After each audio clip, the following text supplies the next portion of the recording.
Red 2 standing by, all 4 lit and in the green. Welcome back to Bomberman 64. We have earned 95 gold cards. We have cleared Black Fortress right up to the top. It's time for the final battle.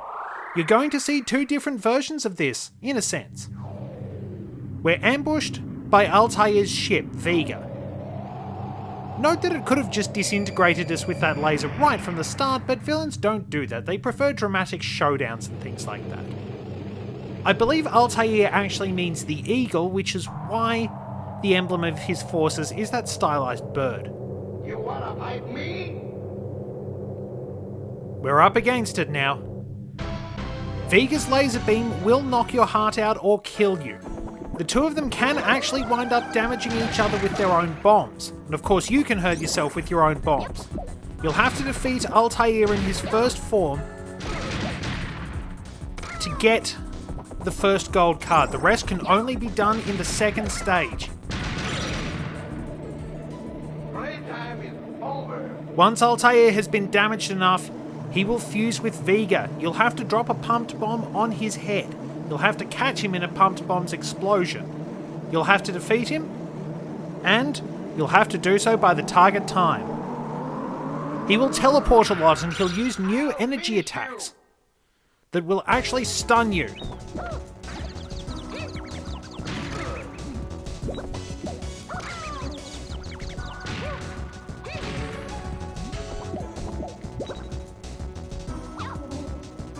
He has a very good habit of teleporting just as you're about to hit him on the head with that bomb.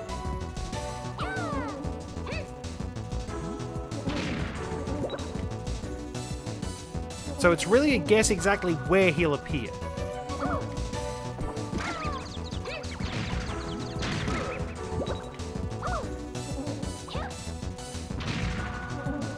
Now, it is worth noting that I'm not actually worrying about getting all the gold cards this time around. You might need to wait for him to launch a few other attacks. He's at least intelligent enough to stop you trying to get that certain gold card, though he mostly attacks with bomb keys.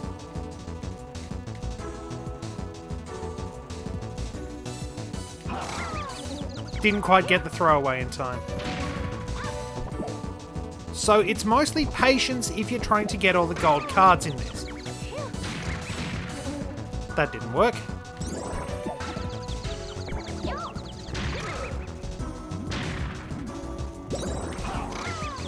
Can't quite get the throwaway.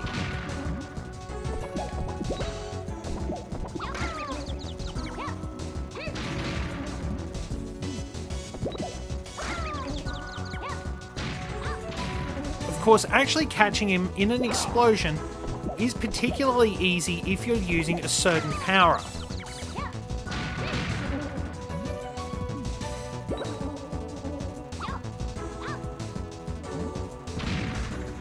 Yeah, mostly this is just a bit tedious trying to get the gold cards.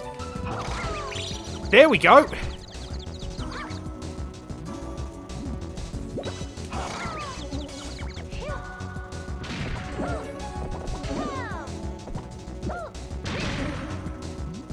Now if I could just get that pump bomb explosion.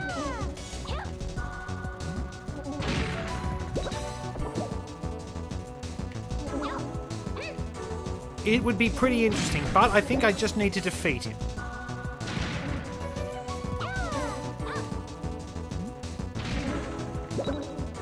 So we need to wait for him to attack us at right. You know what, let's just kick bombs.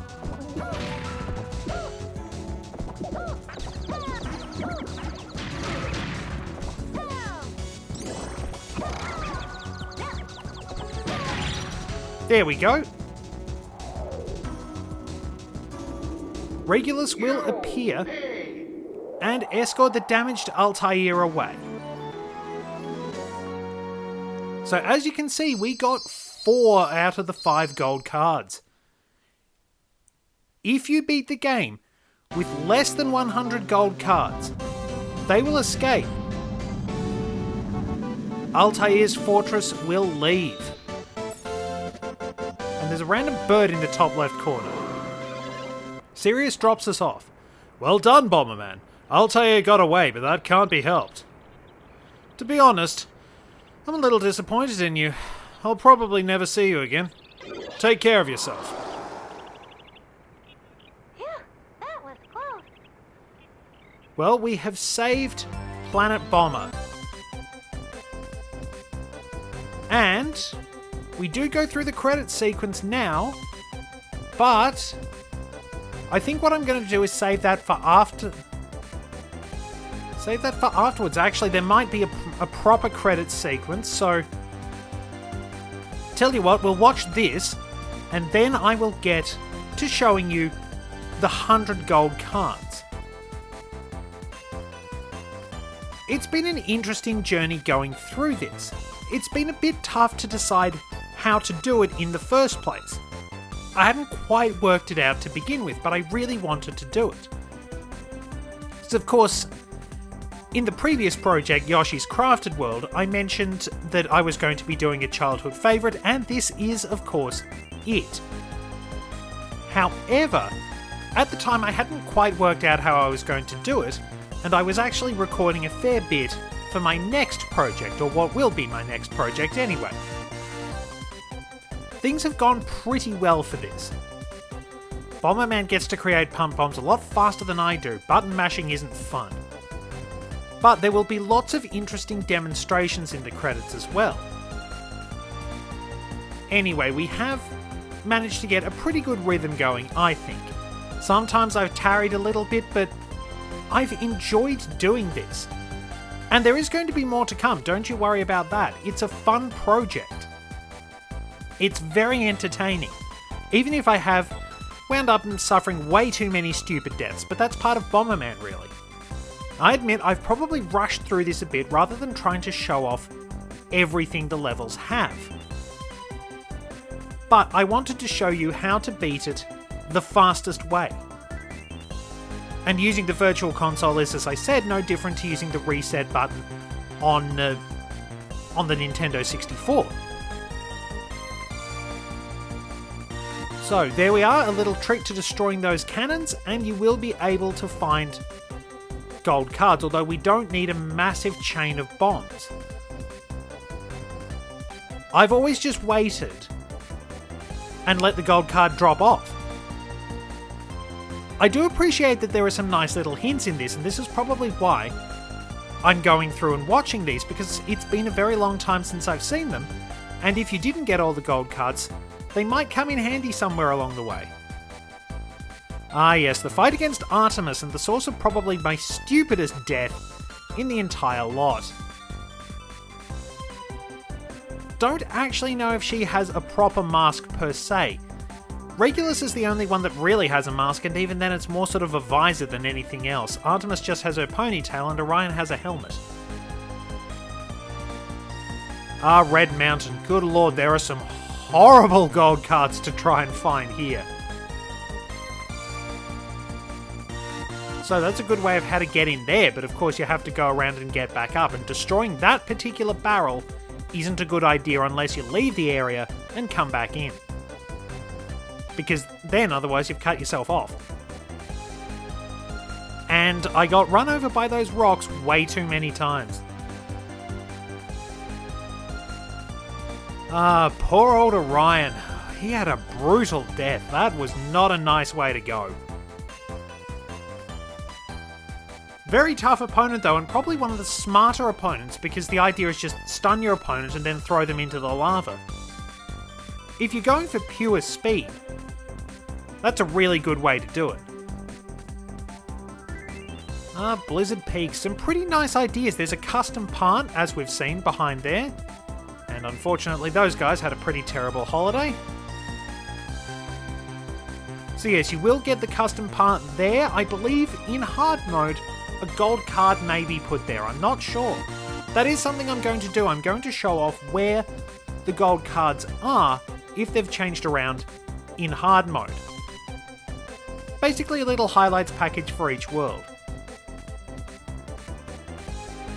Now you got to admit, it's pretty impressive actually he's not even standing! That spike is in a bad spot! Ooh, don't slip, Regulus, that's going to be painful. Ah yes, the battle mode. We will get to that, of course.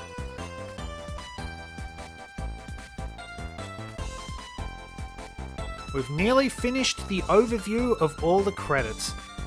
Ah yes, Draco, providing the first of many stupid deaths. And of course the remote bombs. Does this actually show you... Well, it shows you how to avoid his attacks. Nearly getting roasted there. But yeah, waiting for him to fly onto the bridge is a pain in the backside, and it's quite clever that of course they won't perform certain techniques if you've damaged certain parts of their body, so you have to be very careful when going for all the gold cards.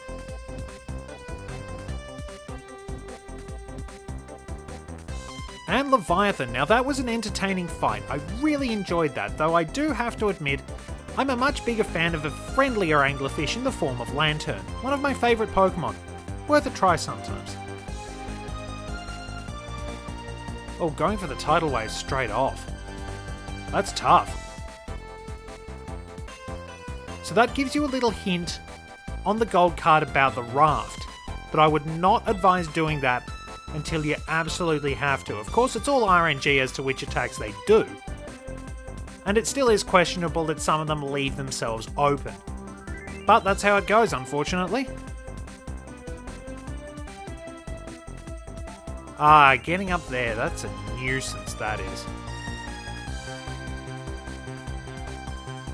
Rightio. So, well, this might be an interesting...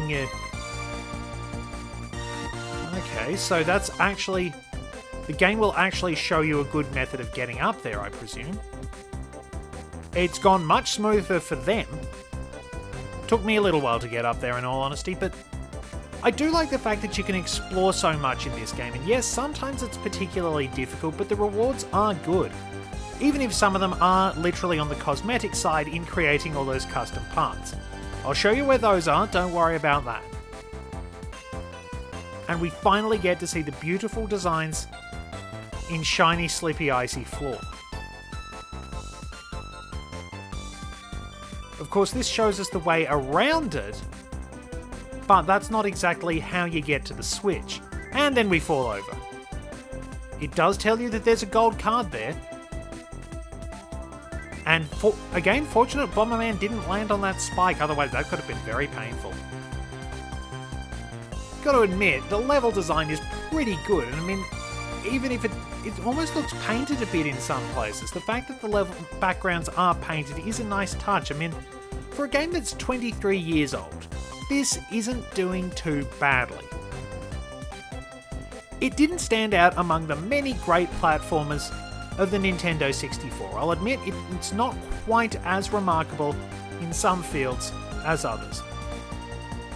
And good old Hades, you can actually tell that its shoulders are just sprites rotating to face you. So a few little tricks about fighting him. But overall, and you can actually kind of tell that that is a stretched texture in the background, but overall, this is a fun game. It doesn't have to necessarily be a world beater. It's fun. You do like a bit of quality, and it's not exactly bad. It's solid, a bit unremarkable, I'd say, but it is still a lot of fun. And I hope I've managed to convey some of that as well.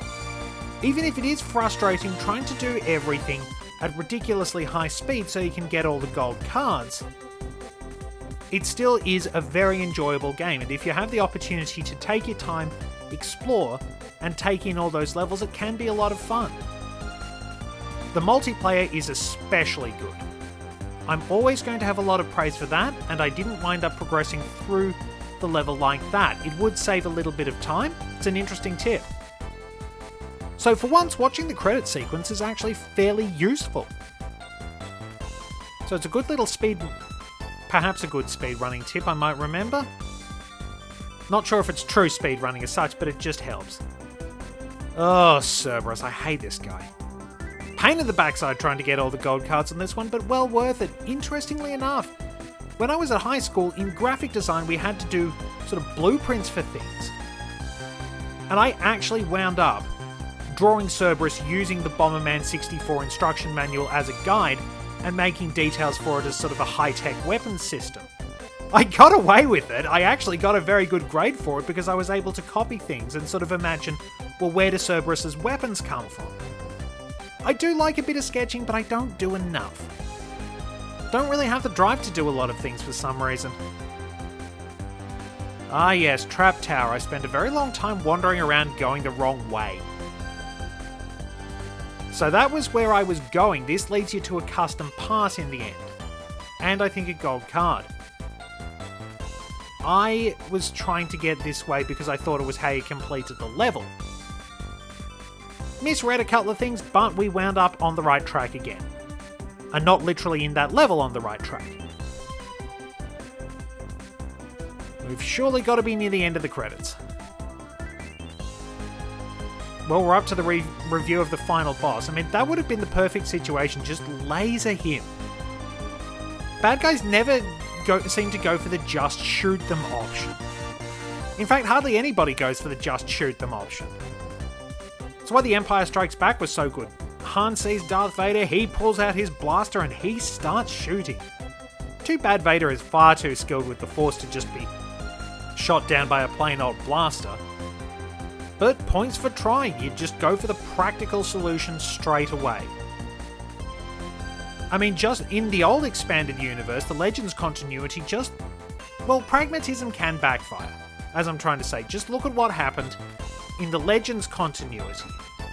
Vader let Wedge Antilles go because, well, Wedge couldn't do anything after his ship was damaged in A New Hope. He went on to be one of the biggest badasses in the Legends continuity. And I'm a very big fan of the X-Wing series as well. And there we are. Once again, we defeated Altair.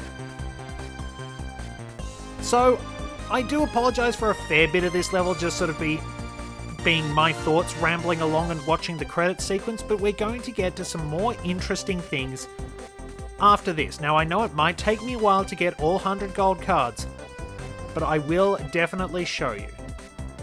And there we are, we get a reminder of our victory. Very nice that he actually left us 4 new worlds to play with. I mean, that could be great locations to rehouse people while Planet Bomber rebuilds. That is actually very courteous of Altair, even if he probably forgot. So Sirius is going to have to pursue him, and ooh, where's this?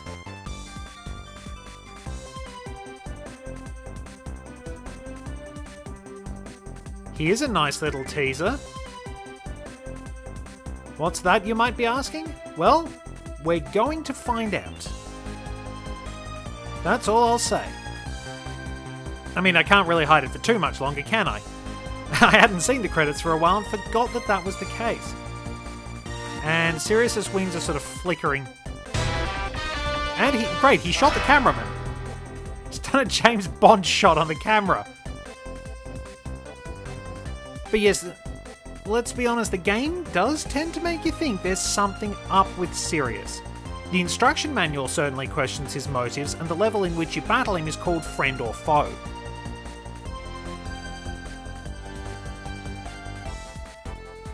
So, well, the cameraman's certainly dead, so let's get back to battling Altair, and we'll cut to when I have 100 gold cards.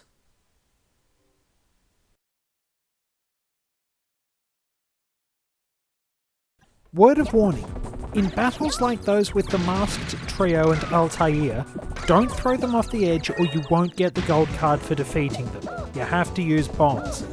I found that out the hard way.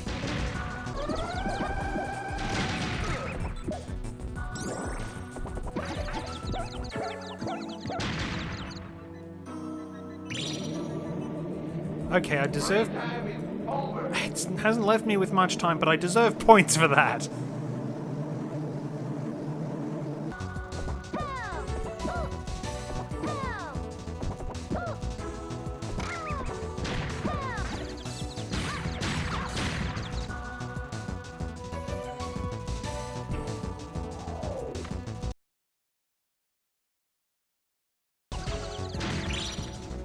We did it!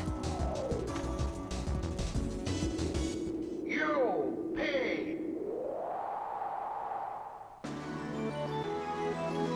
Well, here we go. We got all the gold cards. Last time I threw him off the level and that didn't count for the defeating him card. Despite the fact he was falling over the stage, Regulus falls to his death and the Omni Cube drops into Sirius's hands. Remember why he said, "It's been a while, Altair. Now that I've taken back the Omni Cube you stole from me, here's a present."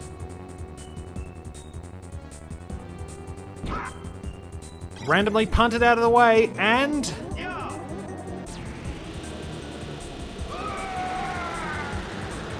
Altair is disintegrated on screen. Bomberman, you've worked out better than I had expected. Thanks for helping me regain my power. With my power back, I have nothing to fear. It was worth telling you all those corny lies and helping you out. You've outlived your usefulness. You're starting to annoy me. Get ready to be destroyed along with Planet Bomber. Sirius takes the Omni Cube and flies up to that level we saw in the credits. This is the secret 6th world, the Rainbow Palace. We won't be going there just yet because I'd like to actually spend some time showing off a few little changes. I will be gunning for time, but we'll demonstrate a couple of things here and there. So let's get to them. First off, let's go back to Green Garden, Untouchable Treasure. Sirius won't fly in to talk to us at the beginning of the stage, unsurprisingly. He will, however, be conspicuously absent from a lot of places.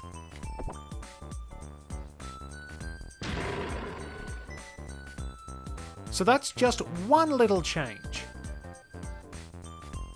I think because he's giving us hints, he doesn't need to appear throughout this area.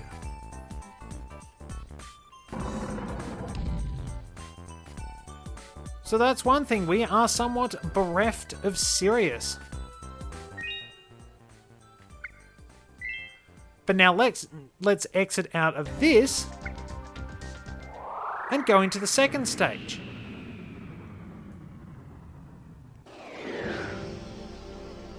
Target confirmed. Commencing sampling. Target termination Blasted, I read too slowly. Anyway, his dialogue changes, but his AI doesn't. He's no smarter. Maybe a little bit more aggressive?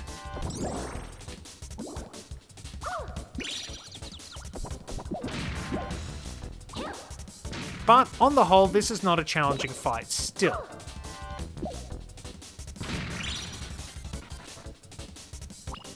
Damage level over 90%. Unable to execute program. Reporting back on the sampling data. Interestingly enough, it's actually implied in some cases that Sirius has been using a robot to help you out. So, he is still attempting to kill you while he sits up there in the Rainbow Palace. And if you do encounter him at certain locations, let's see if I can find him in switches and bridges, for example. Actually, pump it up's a bit closer. I keep forgetting I have to push the control stick to the left. Right, now no humiliating deaths this time. Don't walk back into the cannon fire.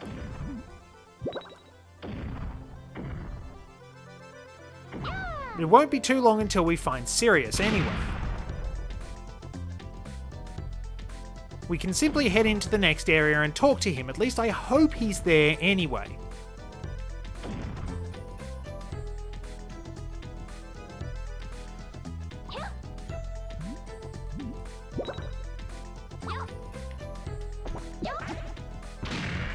So we just knock this down and... not very nice. But that is pretty much what Sirius or his robots will say pretty much any time you encounter them. Now let's switch back and go over to White Glacier for the demonstration I want. Now, I probably will just wind up resetting the game, but you'll note that little remote bomb icon there. Sirius won't give us remote bombs.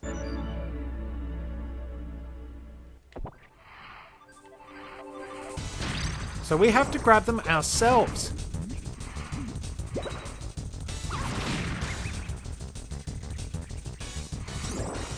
We'll proceed with the fight pretty much as normal.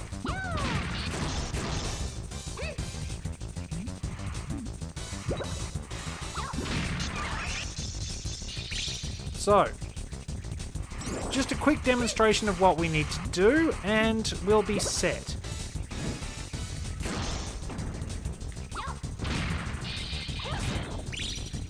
Well, there's another gold card. We're not doing too badly. It would be super ironic if after all the struggles I had trying to do this normally, I actually wound up getting all the gold cards just sort of running around trying. Of course, I do wind up hurting myself a lot.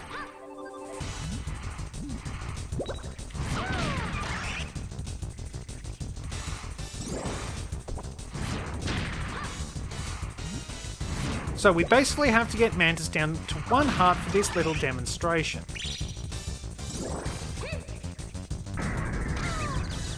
Yep, Mantis. And there we go. Now we would have had to sit through the game over screen again. But I don't think I got to show it off. I might have, but Sirius will actually rescue you if you fall through the holes in Mantis's web. If, however, you've got 100 gold cards, then he's not going to. So bad luck for you. Anyway, next time we play, we will be venturing through the Rainbow Palace, which has some of the most annoying gold cards in the entire game and a really infamous custom part. Until next time, this is Red 2 returning to base.